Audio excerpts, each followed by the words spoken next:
రేగండి మామిడికాయ పులుసుకి 100 గ్రాముల నూనె, చిన్న స్పూన్ తోటి మెంతులు, ముందే తరిగించుకున్న పెద్ద ఉల్లిపాయ, 6 పచ్చిమిరపకాయలు, కొంచెం కరివేపాకు వేసుకుని దోరగా వేగుతూ ఉండగా శుభ్రం చేసి పెట్టుకుని చేప ముక్కలకి మసాలా పట్టిస్తున్నానండి.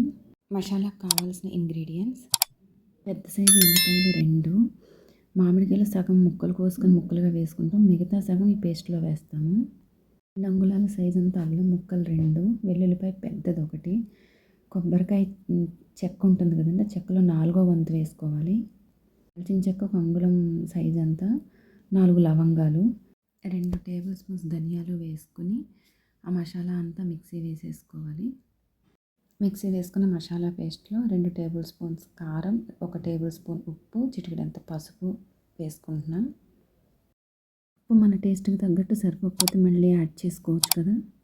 ఇలా వేసి పెట్టుకున్న మసాలాని ఉప్పు, కారం, పసుపు ఇవన్నీ వేసేసుకుని శుభ్రం చేసి పెట్టుకున్న చేప ముక్కల్లో వేసి బాగా కలిసేలాగా కలిపి దోరగా వేగిన ఉల్లిపాయ ముక్కల్లో ఈ చేప ముక్కలు వేసి గరిటతో కాకుండా ఒక క్లాత్ ఒకటి తీసుకుని గిన్నె పట్టుకుని ఇలాగా మొత్తం కలిసేలాగా కింద నుంచి పై వరకు వచ్చేలాగా ఇలా బాగా కలుపుకున్నాక ఒక 2 నిమిషాల సేపు అలా ఉంచి ఇప్పుడు పేస్ట్లోకి వెయ్యగా మిగిలిన సగం మామిడికాయ ముక్కని ముక్కలుగా కోసి పెట్టుకున్న ముక్కలు పైన వేసేసుకుంటున్నాము.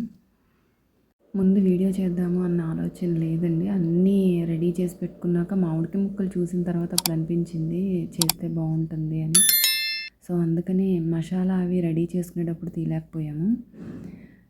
ముక్కలు వేసుకున్న తర్వాత కూడా గరిటతో కాకుండా ఇలాగే క్లాత్తో పట్టుకుని మొత్తం కలిసేలాగా కలుపుకొని కొంచెం ఇలా ఉడికే వరకు ఉంచుకున్న తర్వాత ముక్కలు చేప ముక్కలు ఏవైతే ఉన్నాయో అవి మునిగే వరకు మామూలు వాటర్ యాడ్ చేసుకున్నాం అనమాట.